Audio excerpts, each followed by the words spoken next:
Hi everybody, it's Miss Carrie from South Fayette Township Library and Bridgeville Public Library. And it's time for Healthy and Homemade today. And what we're going to be doing today is making melt and pour soap, which is pretty cool. So just letting you know, there are take and make kits available at our libraries if you would like to get them. So you can use them if you would like. All you have to do is register for them online. And you get 2 different types of soap molds, the soap base. And if you use this one, you can put like a little tattoo on it, which is pretty cool. And this one has like a little beak guy. He's pretty cute. So that's what I'm going to end up doing today. So let's see what you'll need.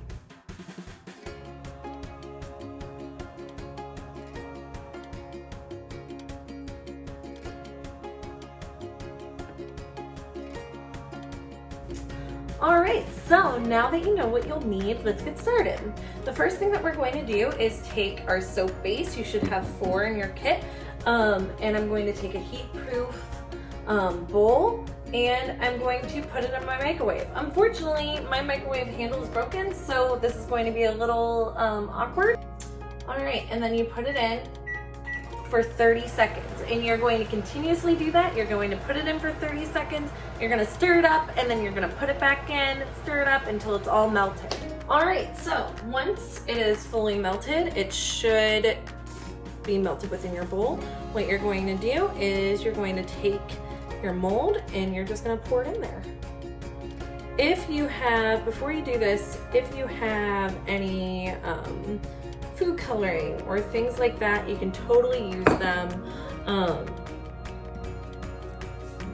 You can use them and change the color of your soap, so that's up to you.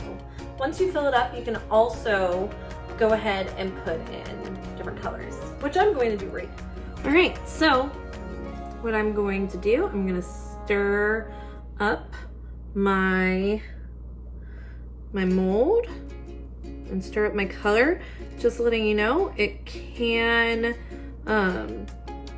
the color can soak to the bottom or seep to the bottom if you let it. So I'm just gonna mix it all up and just hope for the best.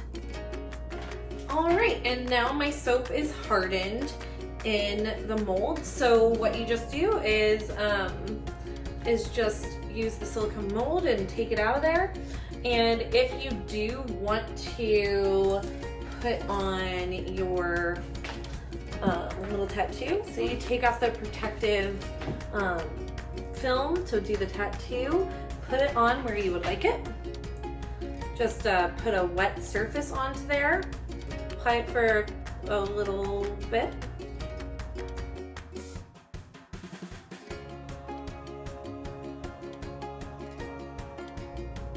And then put a little bit of pressure, and then it'll come off and we'll have a cool little tattoo. So there's my awesome soap with a cute little beak guy.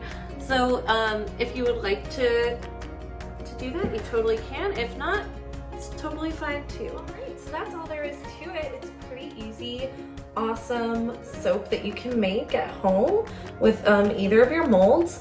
But I do want to thank you guys so much for watching today. I hope that you'll join me again next week whenever we make a banana yogurt hair mask. So you'll actually see me without my hair straightened. It's pretty frizzy and very interesting to see. So I hope you'll join me next week to make the banana mask. And thank you guys so much for watching. Please subscribe and like to our page, and I'll hopefully see you next week. Bye.